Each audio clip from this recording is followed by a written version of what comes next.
Saturday, October 5th, 2024. Hope you guys are doing well out there. And I'm just doing a little bit of a mobile stream here. Not a whole lot of, I guess I'm just doing a little bit of reflection on some things that I've seen. Of course, I happen to be a viewer of these pressers, and of course, Karine Jean-Pierre. I endured one of them. I endured another one on yesterday's press secretary, and of course, the elusive Joe Biden showed up. And basically, it's the same. Anytime he's pressed, much like his press secretary and his entire staff, and they basically just they start taking you down a timeline of history and touting and one-upping themselves. You know, this temporary band-aid that they've placed on this port strike, I guess you could call it, is, you know, I guess they think that's another win. I guess they'll call it historic, but a lot of people have compared what's going on in North Carolina. Is it Asheville? I guess that region. That's a beautiful region of the country, by the way. I've seen a lot of comparatives, whether it be social media, to Maui, this magic number, I guess $750, and then of course the charge that this administration and their Homeland Security, Mayorkas, that they have, you know, mismanaged the funds for FEMA. And that, you know, Mayorkas' words, from what I could hear, the soundbite that I heard, was that they didn't have enough funds for the remainder of the hurricane season, which ends next month.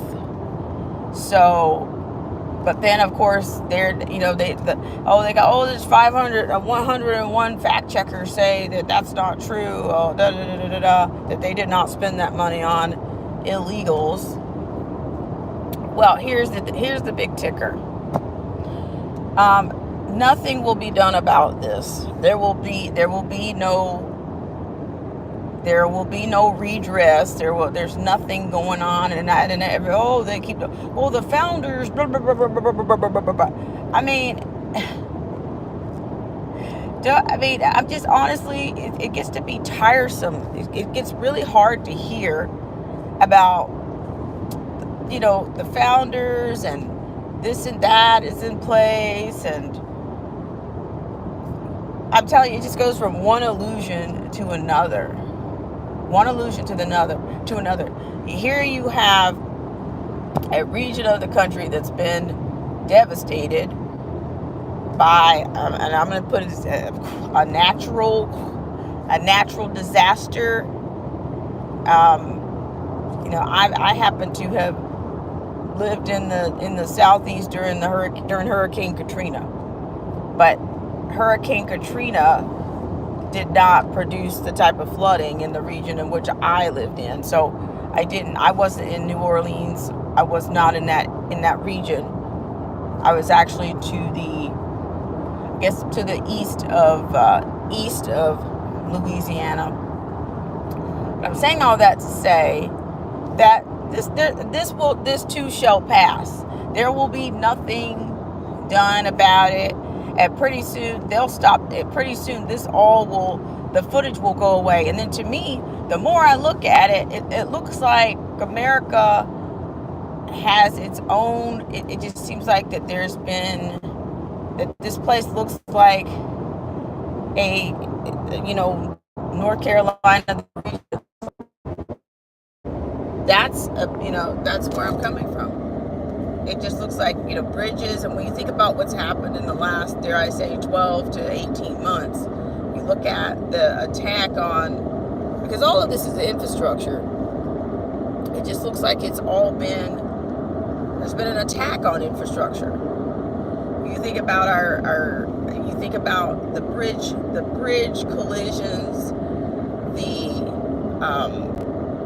you just think about all the towns in which you had all of these toxic spills, and I mean, just any type of calamity, the number of calamities that you can count in the last 3.5 to 3/4 of a year.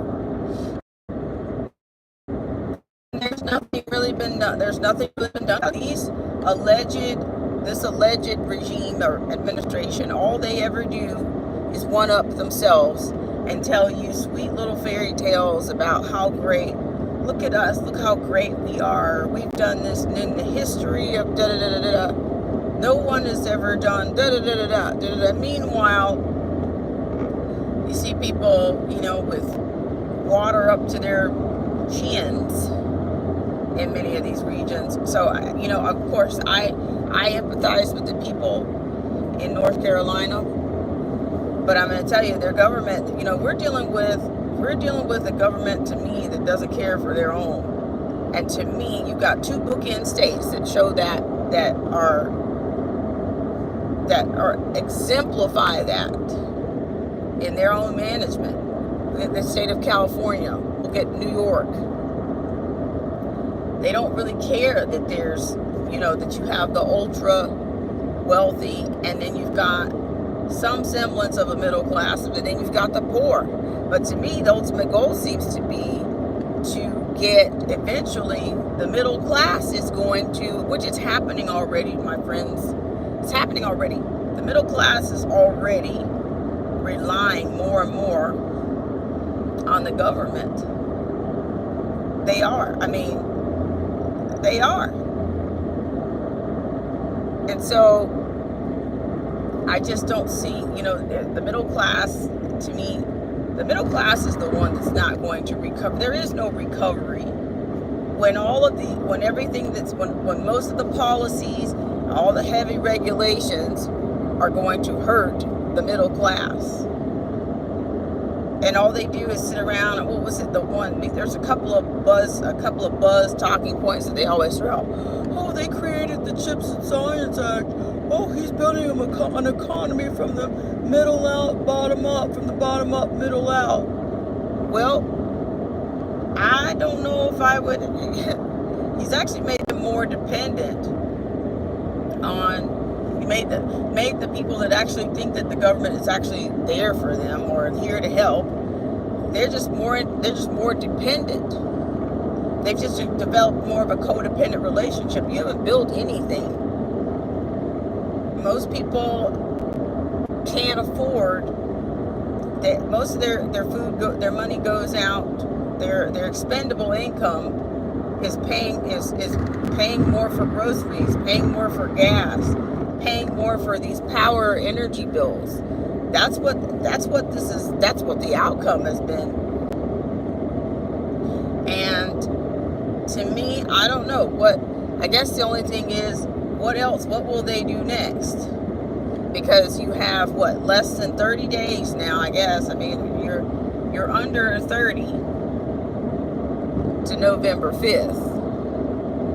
But that's why I say this is a perfect storm, because the season and cyclings of these perfect storms happen every 4 years.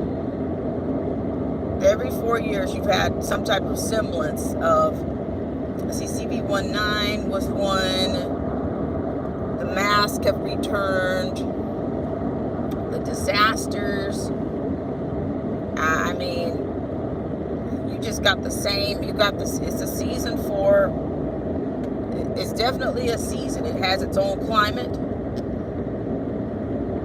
It has its own afflictions, health afflictions. It's filled with natural disasters. But all they can do is, they put that arrogant, pretentious press secretary out there to deflect, to delay, deny, deflect, and demoralize. And that's what they do every week. Her language, to me, is, I don't really care. I mean, her language is absolutely demoralizing. And during that press secretary meeting yesterday, she handpicks, which of course she's keeping that tradition going, right? She handpicks who Biden would answer questions for. And then when somebody went against the narrative about, oh, how great it is, the economy is turned around and the inflation is down, we got the inflation down. As soon as somebody said something about the USDA and the food, oh, I'm not talking to you, sir. I mean, how is that appropriate? I'm not talking to you, sir. I'm just not talking to you, sir. I mean, how is that appropriate language? I just don't. And then no one, I don't. The press corps, to me, they're not a respectable group of people. Clearly, they accept whatever that's put out there. Anything that was against the narrative, they would tell them, oh, you're twisting my words. I didn't say that. What makes you think that? Just this cantankerous old geezer. Oh, they even brought up the ice cream. There was the other dig. She says, oh, we'll have POTUS Fridays. And you guys bring the ice cream. I mean, it's got to be the greatest show on earth. It really has to be. I mean, it's pretty moronic that, you get kind of reduced down to this these fluffy pressers, and he showed up to answer. Okay, let him choose his own questions. It's not, let him choose his own questions. And anybody that challenged them or went against the narrative, they went into their, the way they answer questions. Look, I mean, I'm just, to me, that's a very aggressive, it's a very combative response. And it sets up a tone that who would want to ask them any questions? You're going to get a deflection. You're going to get demoralized when you do. I mean, I guess my bottom line is, it's just my review of the week is that there's not a whole lot. There's not any development. They show, the media. It's the media between the Fox Newses and the CNNs. They select whatever images they want to show, and a lot of it, from what I'm being told, I mean, from somebody that's closer to that region than me, I've even heard, and this actually came from somebody else on social media, that at one point people were actually shooting at each other. There's no food. Basically, there are things that are going on over there. Of course, naturally, they're not even being reported. So the real news is, sure, it's on the ground. You've got to be boots on the ground if you really want to know what's going on there. And then the only other thing I've seen was maybe a little video of someone saying that people are basically passing by with their cameras and basically videotaping the conditions of the area, the disaster, the rubble, or the destruction of the area, like they're zoo animals. And now, unfortunately, and to me, that was a perfect analogy. That's exactly what the cell phones have become. It's just become, it's like a big observatory, a mobile observatory for the entire world. I mean, but I would imagine most people that are zipping through there with their cameras on and holding up their phone, they probably didn't drop $10 in a bucket, to say, here's $10 for a case of water, or did you give anybody a ride to the nearest store, or what? I mean, that's the thing about being boots on the ground. If I can't help in a region like that, I certainly don't want to hurt them. And then I've seen another narrative, not a YouTuber, but somebody else on social media say that some people are even being angered. They're angry because there's footage from people in the area. There's actual footage from the actual people in North Carolina posting things online. So, it's just, I tell you, the mind is, I don't know. It just seems like there's just a spiritual battle going on here. And there's no legislation, there's no savior, it's not gonna change anything. It's really not. So, I've seen a whole bunch of people, even on a local area, people sending cases of water and, but, what is it? Look at it. We're all still paying taxes and we're all still bumping around. Everybody just kind of keeps on going. And to me, I'm so sick of hearing about the Middle East and their problems.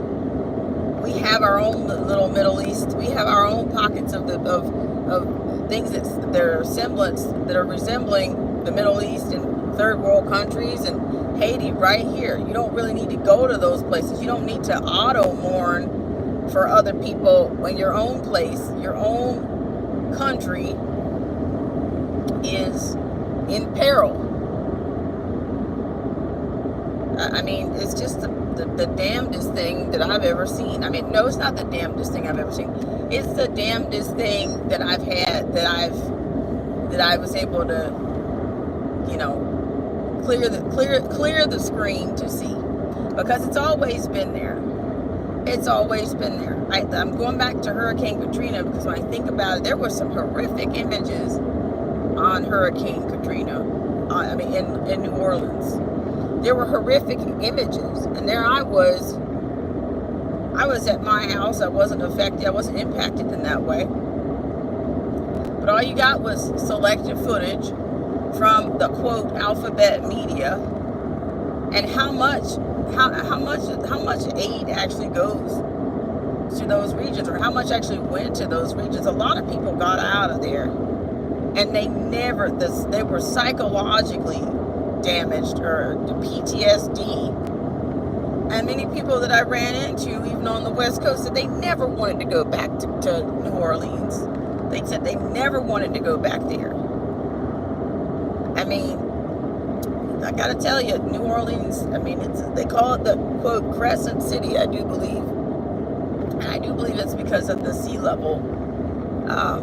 But at the same time, there was an inadequate, maybe this is Joe Biden and Kamala Harris's Katrina, maybe it is, but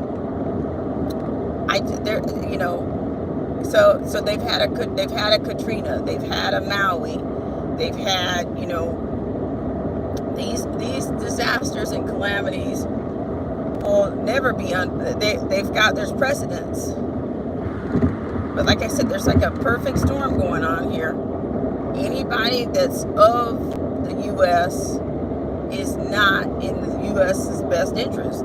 It's just not. We're just paying taxes and getting a few images from, the controlled media. But do I think anything's actually going to happen? Then the other thing is, he wants to say that, they've suspended the port strike. So this is all looking more to me like a political gumbo, but it's not.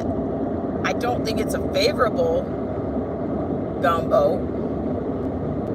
And to me, the current regime, they don't act with any sense of urgency. They don't act with any sense of urgency for anything.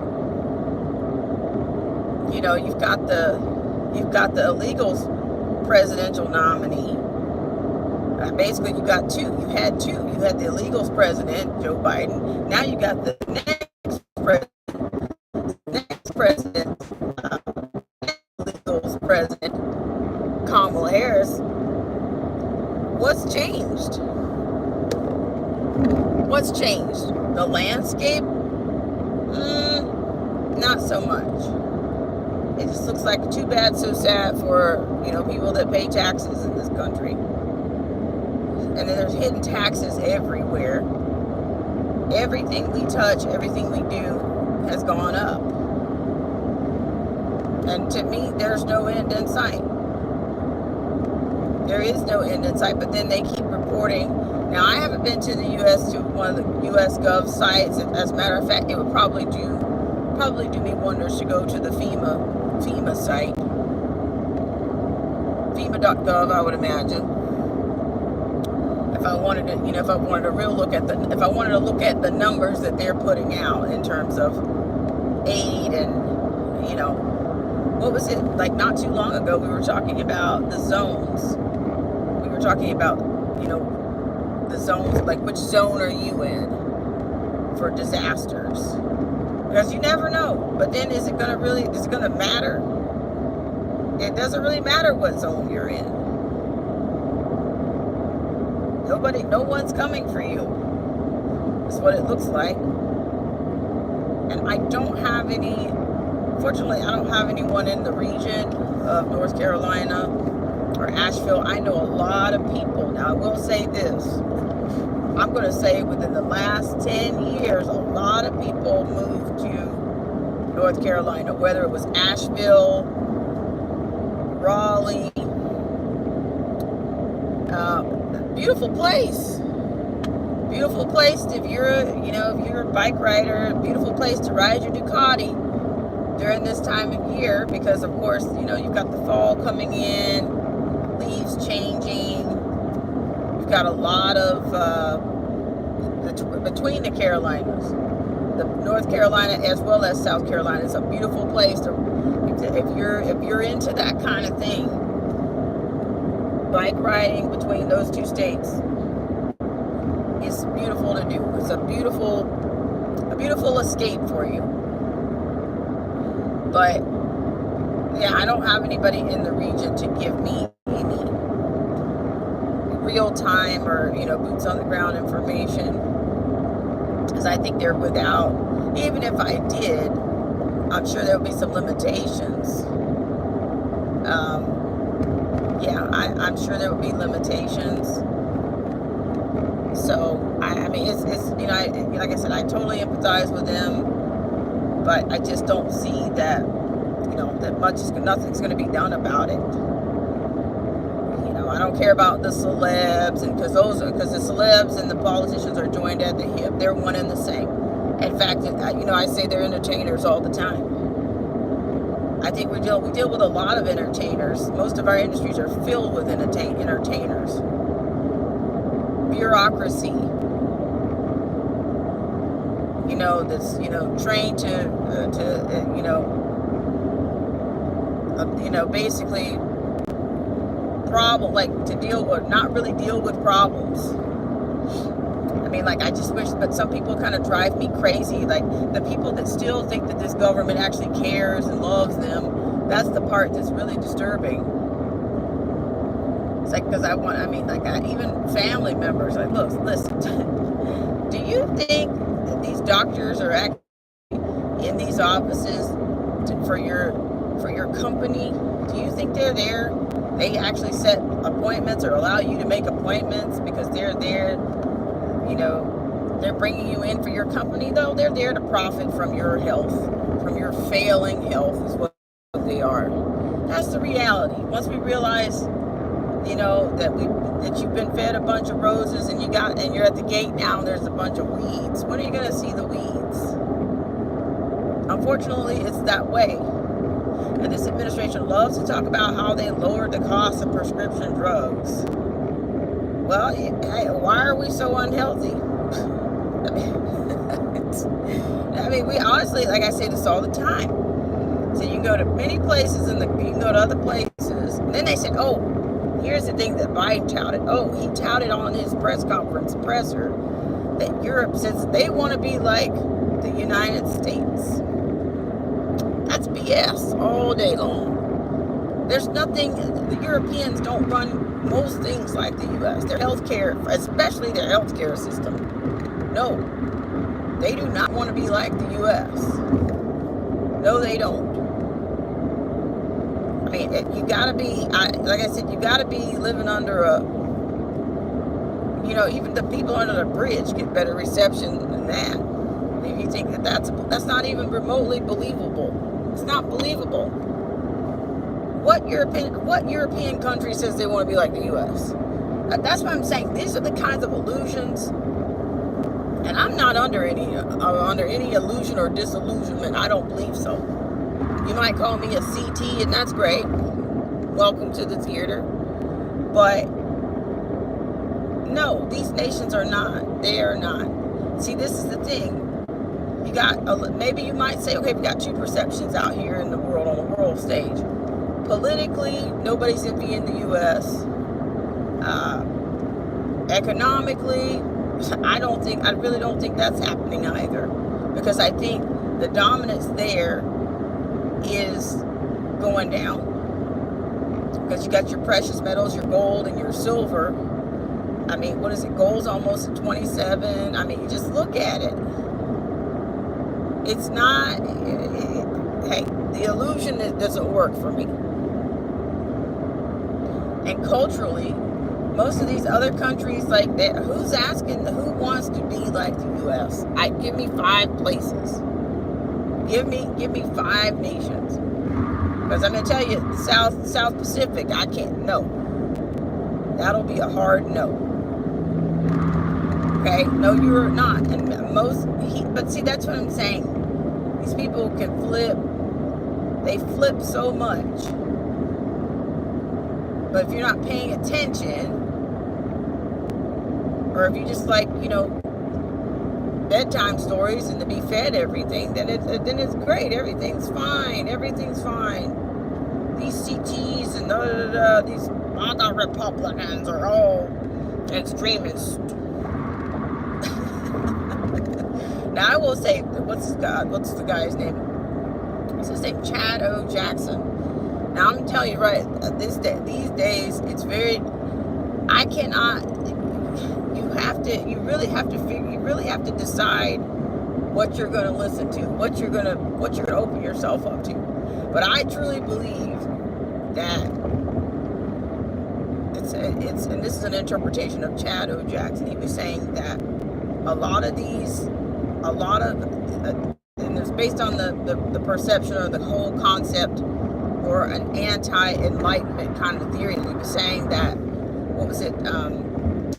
Rousseau's philosophy, he was of the Enlightenment himself.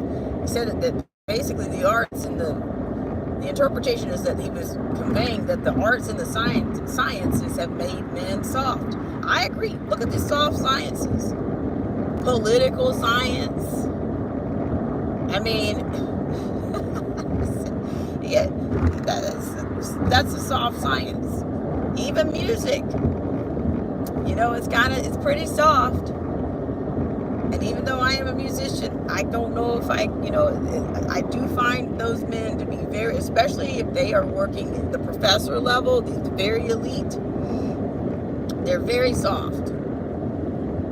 Do they mean to be? I don't know. But all I can tell you is there's definitely something to that. It's a lot softer than to me. There's certain people that you don't want to be around in a sticky situation. I think that's kind of reflective of that. Let's see who's here. John Roberts. He says Ecclesiastes 6:10 through 18. Welcome in, John Robert. So just have a little bit of reflection of some of the things that I've seen or some of the things I've heard over the last month and a half. But like I said, who knows what else? But there again, it just gets to be like it's theater. It's theater. It's theater. They show you what they want you to see. What you actually do, your reaction to it. It's very, like I said, and here's another point. With everything that's going on, everybody's still going to go sit in the the circus and bread bowls. They're still going to go watch football and pay exorbitant amounts for tickets to go see that, and that's what they're going to do. No, that's it. That's what everybody's still going to do what they normally do. You know, it's like there is no. That's exactly what they're going to do. And I guess I'm going back to the thought that, you know, the prepping is probably most important, because even if this little port strike suspension is extended, you know, it's going to last until January, 15th-ish, then, you know, at some point, you know, things are not, you know, I don't know if things are going to be, you know, I think they'll stop toying with us, and then they'll just put they'll just drop the whole hammer on it. And you won't have that recovery. You won't be able to recover in the same way. So yeah, just giving just a little bit on the week.